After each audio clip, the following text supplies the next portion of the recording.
irrespective of what is expected of me conventionally. So that convention is changed. That is the foundation and the fundamental of the OTT platforms, and OTT is able to get away with it because there is no real regulation or censorship or anything of that kind, not as yet at least, right? So this is how it's evolved from foundational storytelling to cinema to television, from television to OTT, and where is it going next will depend purely on how we consume our stories. The future of storytelling and the future of cinema depends purely on consumption. We are consuming our stories on phones these days. So the more you consume on smaller devices, your stories will become that much smaller and that much more intimate. Characters will be more intimate, characters will be more in your face, and it will eventually become interactive. It is already becoming interactive, it will become more and more interactive as we go ahead. So if you look at the entire ethos of cinema, if you look at how it's evolved over the past 117 years, I believe, if I'm not mistaken, that is the number, correct me if I'm wrong, and today we're in 2023. Going forward, I think the whole thing is going to depend upon how we evolve as a society and how it's reflected in our stories as per our consumption of our stories. The consumption is going to determine, so the audience is going to determine how tomorrow's stories are told. That's it. That's all I have to say. I mean, I'm sorry those clips weren't shown. They were shown, you got a slightly better, bigger perspective. I can open it up to questions now. Yeah, thank you.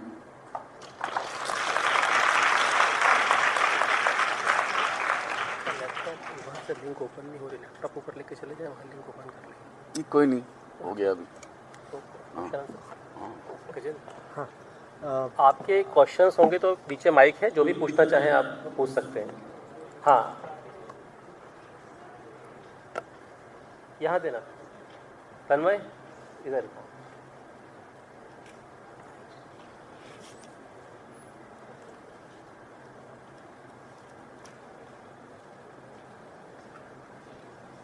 Good evening, sir. This is Karthikeya Pandey, and I am from the Department of Journalism. I also do practice acting. So I have just two questions from you. First of all, as a director, what do you see and what do you want an actor to be like? If I am acting like Karthikeya, so I will be a fruitful actor only if I can act like everyone in it. So what do you feel from your perspective as a director that an actor should keep in essence while acting? And the second question goes that while you film a movie and while you direct something, just tell me one thing that you have and you always keep it to yourself. One thing that you keep with your movie and you don't want to come out of that one aspect of any movie, any subject, any genre. So, just these two. I will ask you to repeat the second question. I'll come to the first one first because I have not really understood your second question. Sure. If Karthikeya wants to become an actor, Karthikeya should forget Karthikeya. That's the fundamental. You can't be Karthikeya and be XYZ character. You have to become the character, right? First thing, of course, is the physicality. You need to fit into the requirement of the character that is being portrayed or that is being cast for a particular film or a particular role. So you have to fit into that physicality. That is your look, your body language, your height, your eyes, how you express yourself, how do you speak. These are very important. How do you walk, stuff like that. And the second thing is that you need to have the capacity to interpret that character the way the director has envisioned it or the writer has envisioned it. So for that you need to imbibe the characteristics of that character, which is why I said you need to forget Karthikeya. So and anyways good actors, and this is a known fact, good actors have very weak egos. They have exalted egos as far as their image is concerned. But as far as what they are within, they have very weak egos. Which is why they are able to do varied roles. They're able to put themselves into different characters for different films and imbibe different characteristics within themselves. One of the best examples is Naseeruddin Shah. And I've had the pleasure of knowing him personally. At one level I worked with him. But he's one person who definitely is image conscious because he is a star in his own right and he has every right to be image conscious. But as an actor, he's a very weak ego. He doesn't allow Naseeruddin Shah to come into his characters. He plays the character. So he understands the essence of the character and imbibes it. Of course, you will play it with your own interpretation because you are a person yourself. You can't completely decimate yourself to play a character. You have to remain what you are. But you need to put your ego aside and you need to build that awareness of people, characteristics. Observation is one thing which everybody should do, and most of you kids are all the time into your devices. Get out of your devices and start watching life. Start observing life. I've learned more from observing life than from anything else, believe me. So you need to observe, you need to look, you need to understand what is what in a proper perspective. If you can do that well, half your battle as an actor is won. That's just technique. You need to understand the technique, learn the technique of acting. So for that you must do theatre. Theatre is a good foundation for any actor, and there's a lot of rigor there. It's a very physical medium. It requires you to work very, very hard. So that and plus memorizing lines, getting your body language right, understanding where you're facing, understanding how your dynamic with the co-actor is going to be. It teaches you a lot, and it prepares you for any kind of acting going forward. Right? And then after that, the next level would be the camera. And the camera is going to interpret your look, your image size, your expression, how much of your face is showing, how you facing or interacting with your co-actor, and so on and so forth. So I'd say 30% or 40% is awareness, is building your own mental abilities to be able to understand another character's characteristics and then be able to imbibe it. So a lot of rehearsal preparations, most actors, they do it in front of a mirror, right? These days you have a phone, so you can record yourself and see how good or how bad you are. And then you can work on that, right? And you can keep recording and re-recording and work on it. That's what I tell everybody to do, all the people who I work with, all the students I work with, is do this. So you can see your own flaws, you can see where you're going wrong and correct yourself. And then share it with your family, share it with your friends, share it with people who are not film savvy or acting savvy, and they will be able to tell you how good or how bad you are. As it is, your family is not going to be very appreciative of you to start with, which is a good place to start with. The best place to start with is with maximum criticism. So you can only go one way up. You can't go further down than that, right? So so work on that and you'll do it. But like I said, first forget Karthikeya, but don't forget Karthikeya's brain. You need the brain, right? And what was your second question? I have no idea. Yeah, I agree. So, second thing I asked is that, like, you direct films, and while you're directing a film, you need to imbibe yourself into the story, into the emotions, and into all what is happening in the film. So, what is that one aspect or essence that you, as Mr. Aditya Singh, has to keep it to himself, so that you make it a success? Not success for the viewers, but for yourself as a director. There's nothing I keep to myself, but I'm the only one who knows the big picture. Nobody else knows that. I know what this film is going to look like at the end. Yeah. Only I know. The others can only get an understanding of what I know. Okay. Because I'm the one who's conceived it. Yeah. So I know what I'm going to do, what the graph is, where this film is going to go, what is the final output going to look like. To a large extent, mota moti, 100% is not possible. But to a large extent, since I do my own writing, I do my own research, so I have a fair idea of what I'm going to end up making. What are you up to? Yeah, what I'm up to. And that can only be understood by somebody else by interpretation, right? Or by reading my mind, which is not yet possible for humans, and I'm happy it's not, right? So that's pretty much it, is that I know I have the big picture in my mind. And then it's like a jigsaw puzzle, right? Then you're fitting in the pieces as you go along. Wonderful. Thank you. Thank you.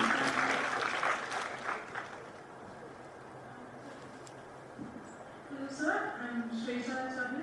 I wanted to ask something.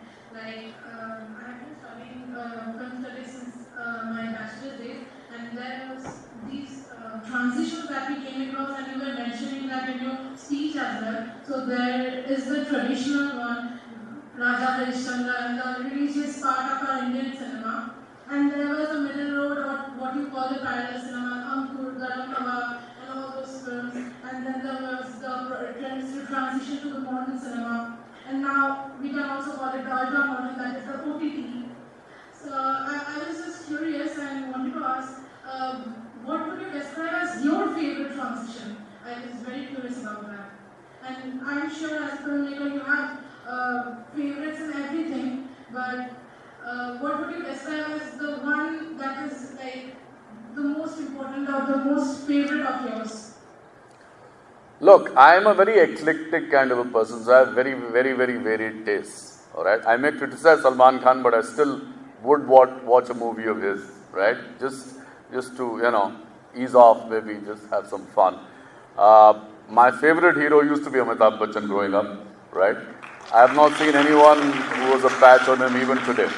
I think he's the most amazing actor I've ever seen, who's balanced all kinds of roles successfully.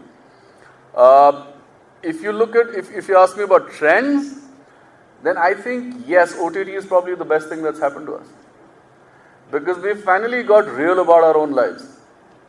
Till now, I think most of our stories, or most of the stories that were being put out there, were living in denial at some level. OTT has broken that denial. OTT has broken our masks, and it's shown us a mirror that this is how dirty you are, deal with it. This is your reality. आपका अस्तित्व ये है. उस अस्तित्व से भाग के आप कहाँ जाओगे?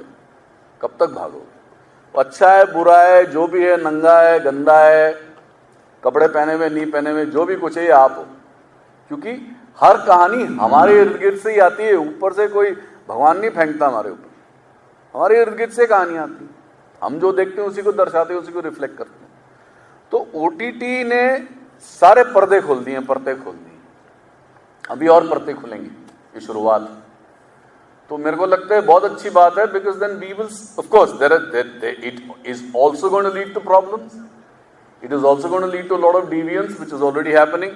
It's also going to lead to all kinds of socio-economic issues as we go forward. But it will definitely make us, and it is making us, more aware of our own selves as people. So I think that's a good thing, because I have always confronted reality as far as possible, and I'm happy that the world is confronting it at some level, at least vicariously, through the entertainment that they're consuming. And that's a good sign. That's a good thing. Yeah.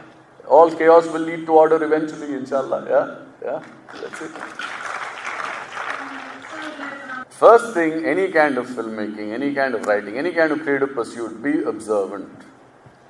Look at life the way life is, not how you want it to be. Right? So, deal with things that hurt your sensibilities. Don't run away from it. Because if you can't deal with issues, and documentary filmmaking is hurting your sensibilities all the time. All the time. You'll discover things you don't want to look at. You'll discover subjects which you say, I can't believe that this exists. I've grown up making films, truly grown up. When I entered this line, I was your age.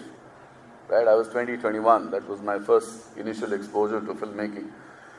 And I have encountered stories which most people won't even know of. Right? So you have to become objective, you have to be a fence sitter. At the same time, you have to be extremely knowledgeable about your subject. You have to know it 360 degrees. You cannot know one aspect and not know the other. Whether you're going to use it in the film or not, that is secondary. That happens later. Because documentaries are made on the editing table, nowhere else. Right? Before that, you're just collecting material. You're just putting together things as per the theme that you've written down, or as per the script you have in mind. Eventually, what the film turns out to be may not be how you started off while you were planning it. So your research has to be absolute. I'll give you one example of a film I made called Bahadur the Accidental Brave. I started making a social health film. It ended up becoming a socio-political film. I had no idea there was a politics behind it. But that was, as I shot with more and more people, I realized this is a political convenience between India and Nepal. And that's the reason these people are dying. There is no other reason. Because there's no development in Nepal, there are no jobs. Right? When I was making the film, they had just ended the civil war, the Maoist war. Okay? Whatever little development that was there was decimated. The dynasty had been ousted. Democracy was truly democracy, supposedly democracy. I'm talking about, I started making this film in 1994, no, sorry, what am I saying? No, sorry. 2000, somewhere around 2000, all right? 2003, 2004, and I released it in 2011. So it took me about 7 years of work on that film. And around 2008, the King of Nepal was ousted. Okay, and that's when I went to Kathmandu and shot with all the ministers there. One of the ministers refused to come on camera, took some other route out of the office and ran away. And he made us sit in the foyer for 2 hours because he was the health minister and he knew that I was going to grill him. He didn't want to be grilled, right? So what is the whole situation is that because there's no development there, they are cheap labor for us. It's an open border. Every year, thousands of them migrate. And they come and work as our cooks, our watchmen, our labor and so on and so forth, right? Really menial jobs. They don't get a ration card.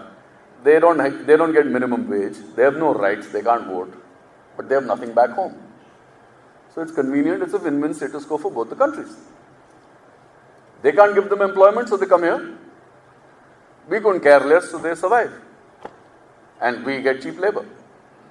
Right? So it's only while shooting the film I realized this is a political convenience. It is not a health issue. And the offshoot of it is that they are contracting HIV and going back home and giving it to the families, and the families are living with a micro-epidemic of AIDS. That was the offshoot of the socio-economic condition between the countries. It is not because of this that is happening. It is because of that this is happening. So we are exporting AIDS to them. We're an exporter of AIDS by default. You see? So it's only when you get into a subject and you know what is going on and you stay, like I said, it took me about 3.5 years of filming that film before I could finally release it.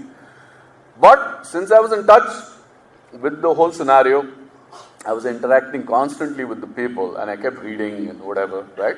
So I could incorporate that change into my film. If I hadn't been well versed, it would have been a lopsided film.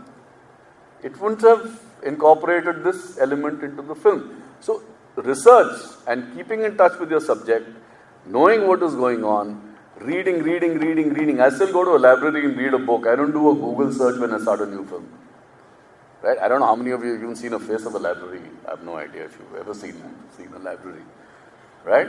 So reading, there's no alternative for observation in reading. No alternative. There cannot be. Our human systems are not made like that. So you have to read, you have to be observant, you have to correlate. Your research has to be perfect. So first you do field research, desk research, get all your material together, read.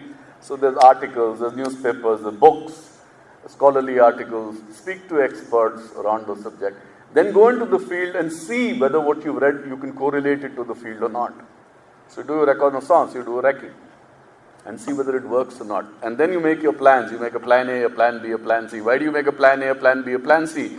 These are not actors you're paying. It's a community you're shooting with. And most of the time you're shooting with people from low socioeconomic classes, right? So if you go to shoot with one particular guy, what if he falls sick? What are you going to do? You can't go again. You have a plan B. You find somebody else to shoot with. Or what if it rains? Then what do you do? I mean, I've faced these situations. So you always have alternatives. Because it costs money, right? It's an expensive trade. It's not a cheap trade. So observe, read, know your subject, be planned, right? And be real and be objective. Don't take sides. Last two questions. There is no way out of that. Because ultimately it is the auteur's or the filmmaker's responsibility as to what story he or she wants to put out there.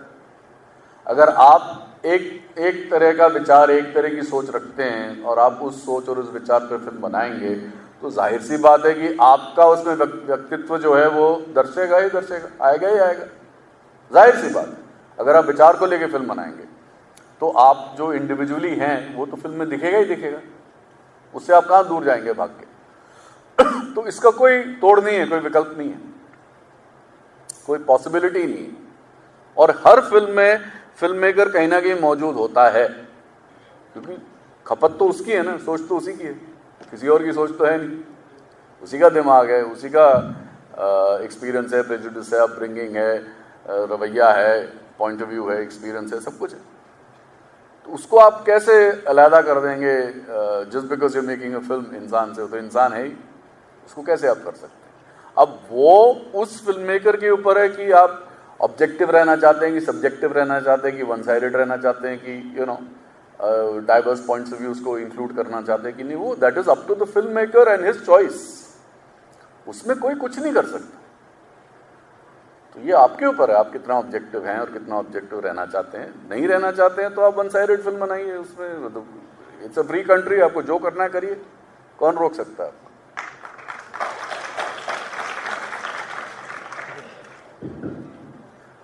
अब देखिए, this comes back to what I said some time ago is any work of art will be determined by the consumption patterns of the audience. जब गुरुदत्त जी फिल्में बना रहे थे तब और कोई मीन्स ऑफ एंटरटेनमेंट नहीं था, तब सिर्फ सिनेमा था या थिएटर था, राइट?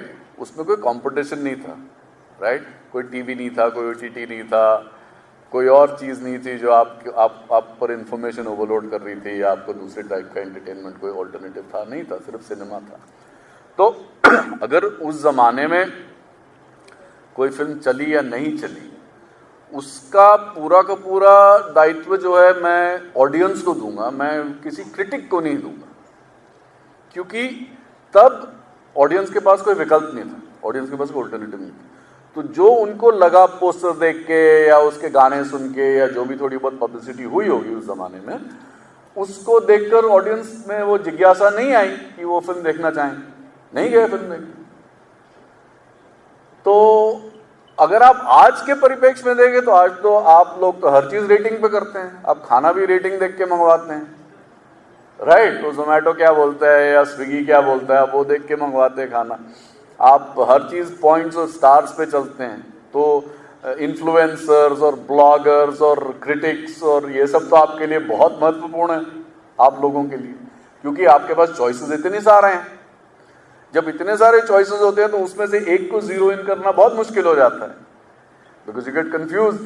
मैं कोलगेट लूँ कि पामोलिव लूँ कि पेप्सोडेंट लूँ कि whatever the bloody hell, whatever is in the market, right? So the more clutter of communication can be anything. It can be entertainment, infotainment, edutainment, propaganda, whatever, right? The more clutter of entertainment, the more you're dependent on others to make up your mind for you. The more you need critics, the more you need reviews, the more you need ratings, the more you need whatever, blah, blah, blah, right? And critics and are also paid services. कोई भी फोकट में तो आजकल कुछ भी नहीं करता है, सबको पैसा मिलता है, राइट?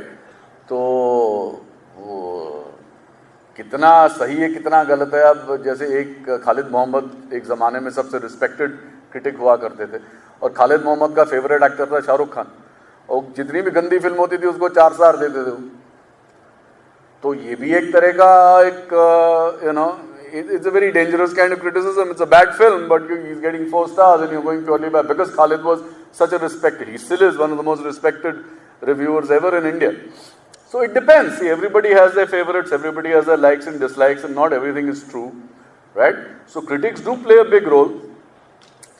But देखिए, टिकट लेके फिल्म देखने जाना एक सबसे बड़ा रिस्क है आज की डेट में। ज़्यादातर तो फिल्में डिसअपॉइंट ही करती हैं, इसीलिए शायद घर पे बैठ के देखना ज़्यादा अच्छा है, कम से कम पैसे तो कम लगते हैं। तो यही जवाब दे सकता हूं मैं आपको। बाकी तो it's luck of the draw, it's like shooting dart board blind folded, लग गया तुक्का तो लग गया, नहीं लगा तो सॉरी यार, क्या कर सकते। पैसा, इन वन वर्ड, पैसा। पैसा, कोई भी फिल्म बनाना उतना पैसा नहीं खर्चा होता जितना उसके प्रमोशन पे खर्चा होता, और जितनी बड़ी फिल्म उतना ज़्यादा प्रमोशन पे पैसा खर्चा। तो ये जो है आपको ये समझना चाहिए कि it's a market driven industry. यहाँ कोई चैरिटी नहीं कर रहा किसी की, कोई एक धंधा है, कोई पैसा लगा रहा है, इसलिए लगा रहा है वो चाहता है कि कल को वो 10x कम से कम 5x कमाए उसका, नहीं तो क्यों पैसा लगा रहा है। It's like any business, right? Only difference is business is entertainment, it's not a product, it is a service, right? तो आप अगर आप कोई फिल्म बना रहे हैं आज, कोई भी कहानी जैसी भी हो, स्टारकास्ट जो मर्जी हो, आप अगर उसको अच्छी तरह प्रमोट करेंगे तो ऑडियंस ज़रूर आएगी। और अच्छी तरह प्रमोट करने के लिए ज़्यादातर फिल्म मेकरों के पास पैसा नहीं होता। वो सिर्फ जो स्टूडियोज़ हैं, जो बड़े बड़े प्रोडक्शन हाउसेज हैं, जो कॉरपोरेशन हैं, उनके पास बेइंतहा पैसा है और वो फिल्म बनाते भी हैं ये पहले से अपना प्रमोशन प्लान मद्देनज़र रखते हुए। पहले से डिस्ट्रीब्यूशन उनके हाथ में होता है, उनके अपने थिएटर्स होते हैं, उनके अपने एग्जिबिटर्स होते हैं, उनके पास अपना पूरा एक प्लान होता है, फिर वो फिल्म बनाते हैं। तो एक फिल्म बनाने में कम से कम 3-4 साल लग जाते हैं फिल्म को बाहर आते आते। अब सबसे बड़ा एग्जाम्पल मैं दूंगा, पठान। ठीक है, पठान, आपको क्या लगता है वो गाने के इर्द गिर्द जो कंट्रोवर्सी क्रिएट करी गई उस पर पैसा खर्चा नहीं हुआ?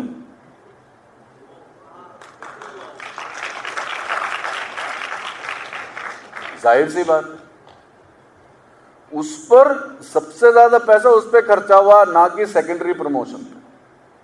क्योंकि जब तक वो कंट्रोवर्सी खत्म होने की आई तब तक सब में इच्छुकता थी फिल्म देखी। सबने गाना तो देख ही लिया था यूट्यूब पे, गाने में तो कुछ बचा नहीं था देखने।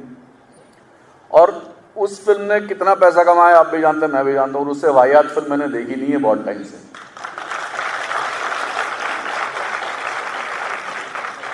तो it is not only strategy or it is not only creating a controversy, you have to back that controversy up with money. Because आप अपने घर पे बैठ के कंट्रोवर्सी कर रहे हैं और किसी को पता नहीं उसके बारे में, तो क्या उससे फर्क पड़ेगा? कोई फर्क नहीं पड़ेगा। आपको शोर मचाना पड़ेगा ना, कपड़े फाड़ने पड़ेंगे, ये दिखाना पड़ेगा कि हाय मैं बेचारा, हाय मैं बेचारा। तब लोगों को बोले नहीं नहीं ये चैरिटी केस है, चलो इसकी क्राउड फंडिंग कर देते हैं। ये भी एक तरह की क्राउड फंडिंग है। किसी भी चीज से अगर आप इन्वॉल्व होते हैं, आप इन्वेस्ट करते हैं, investment is not just money, you're investing your time, you're investing your patience, you're investing your eyeballs, you're investing your entire being in that particular product for that particular point in time. So there is an investment, right? Now, to be able to monetize that investment is the whole game. अब कई फिल्में हैं जिनकी promotion बहुत छोटी होती है, but उन छोटी प्रमोशन की स्ट्रैटेजी इतनी बड़ी होती है कि वो फिल्म चल जाती है। तो ऐसा नहीं है कि लोग हटके टॉपिक्स या हटके सब्जेक्ट्स नहीं देखते। यार हमारी 140 करोड़ की आबादी है, आपको फ्रैक्शन ऑडियंस भी मिल जाए ना, आपने 50 गुना कमा लिया आपकी लागत का। इतने सारे लोग हैं, right?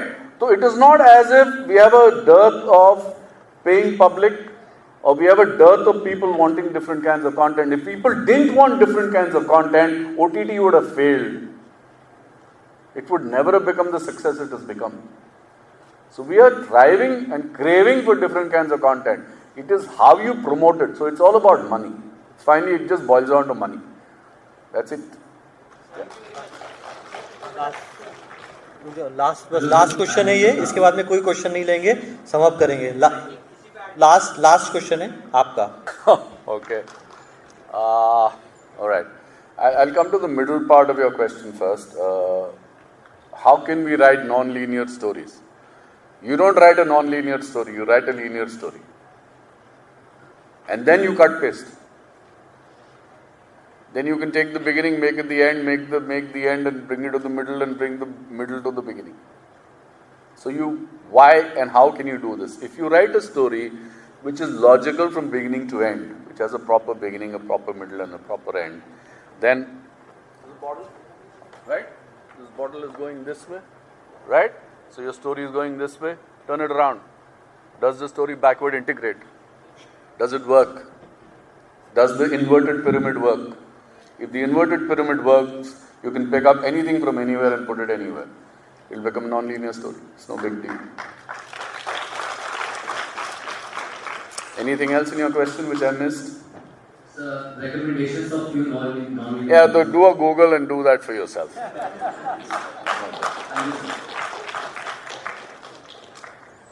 That's it? We're done? Yes, sir. Thank you so much, sir. My pleasure. Thank you. And I hope I was of some use to you guys. So thank you so much and thank you for your patience and your time. Thank you. बैठिए आप लोग, please बैठिए। ये मैं उठा 2 minute बैठेंगे अभी आप सभी लोग। देखिए, किसी भी प्रोग्राम का डेकोरम होता है। आप अभी हमारे गेस्ट हैं, पीसी सर हैं, आप लोग यहीं बैठेंगे अभी, उसके बाद निकलेंगे यहाँ से। कर देते हैं। आज के हमारे सत्रारंभ के तीसरे सत्र में आप सब यहाँ पर आए, हम आपके आभारी हैं। सबसे पहले मैं आदित्य सेठ सर का आभारी हूँ कि आप हमारे इनविटेशन पे हमारी यूनिवर्सिटी में आए और बच्चों को स्टोरी टेलिंग और सिनेमा की समझ को लेकर एक बहुत ही अच्छा व्याख्यान आपका यहाँ पर हुआ और बहुत ही अच्छे तरीके से आपने स्टूडेंट्स को सिनेमा के बारे में एक नए एंगल से जानकारी दी। मैं माननीय कुलपति जी का आभारी हूँ कि आपने इस तरीके से एक नया प्रयोग करके साधारण को एक नया एक बड़ा रोचक आयाम दिया है और अलग अलग सेशन में अलग अलग तरीके से बच्चों को मीडिया स्ट्रीम्स की अलग अलग विधाओं के बारे में जानकारी मिल रही है। तो मैं माननीय कुलपति जी का आभारी हूँ। मैं विश्वविद्यालय के सभी विभागों के विभागाध्यक्षों का आभारी हूँ कि उन्होंने विद्यार्थियों को इन प्रोग्राम्स के बारे में बताया और विद्यार्थी बड़ी संख्या में आकर इसका लाभ ले रहे हैं। मैं हमारे जनसंपर्क और फिल्म विभाग के सभी टीचर्स का, जया मैडम का, गजेंद्र जी का और सभी गेस्ट फैकल्टी का आभारी हूँ कि आप सब लोगों के सहयोग से प्रोग्राम अच्छे तरीके से हो पाया। मैं टेक्निकल टीम का आभारी हूँ। इसके साथ साथ विश्वविद्यालय की सभी अधिकारियों का, प्रशासन का, सबका आभारी हूँ। इसके साथ ही हम इस प्रोग्राम को यहाँ समाप्त करते हैं।